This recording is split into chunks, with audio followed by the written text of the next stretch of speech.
வணக்கம் நண்பர்களே! நாம் இப்பொழுது பார்ப்பது காணும் பொங்கல். எதுக்கப்பா காணும் பொங்கலை கொண்டாடுகின்றோம் என்று நமக்கு பல பேர் காணும் பொங்கல்னா ஸ்கூல்ல லீவ் விடுவாங்க, ஆஃபீஸ்ல லீவ் விடுவாங்க. அப்படிதான் நம்மளுக்கு தெரியும்.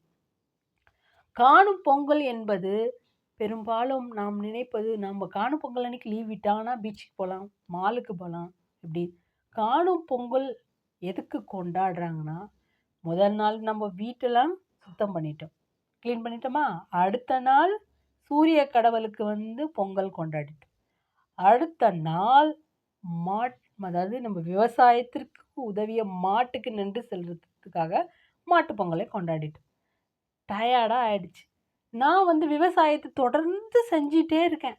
அப்போ தினம் நான் தண்ணி விடணும், நான் களை பறிக்கணும், தினம் இந்த விவசாயத்த பார்த்துட்டே இருந்தா தான், நான் எங்கனா வெளில போயிட்டேன்னா என்ன பண்ணும்? மாடு மேய்ஞ்சிரும். அதனால நான் எங்குமே வெளில போ முடியாது. அப்போ விவசாயி எப்படிதான் சந்தோஷமா இருப்பான்?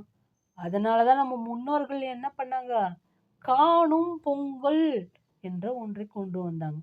காணும் பொங்கல் என்பது நம்ம தொடர்ந்து வேலை செஞ்சு, செஞ்சு, செஞ்சு டயர்டான விவசாயி ஒரு இடத்த விட்டு ஒரு இடத்துக்கு போயி, புத்தாடைகள் அதாவது நம்முடைய முன்னோர்கள் இப்போ உங்களுக்கு வீட்ல ஒரு பாட்டி இருக்காங்களா? அவங்களுக்கு தேவையான புது துணி, அந்த தேவையான பொருட்கள வச்சு கால்ல விழுந்து வணங்குறது தான் காணும் பொங்கலோடைய பொருள்.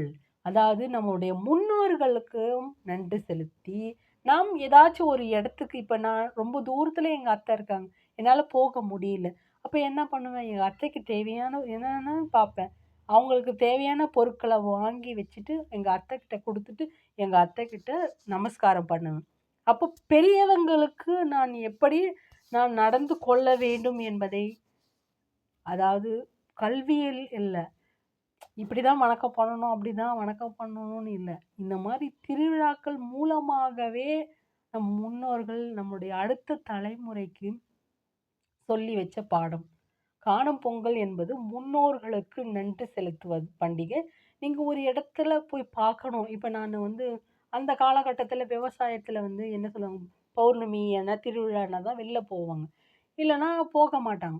இப்போ இந்த காணும் பொங்கல முன்னிட்டு விவசாயி என்ன பண்ணுவாரு?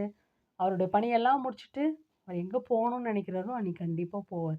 அடுத்த நாள்லேருந்து அவருடைய பணிய தொடங்கிடுவாரு. இதுதான் பொங்கலுடைய நோக்கம். நன்றி, வணக்கம் நண்பர்களே!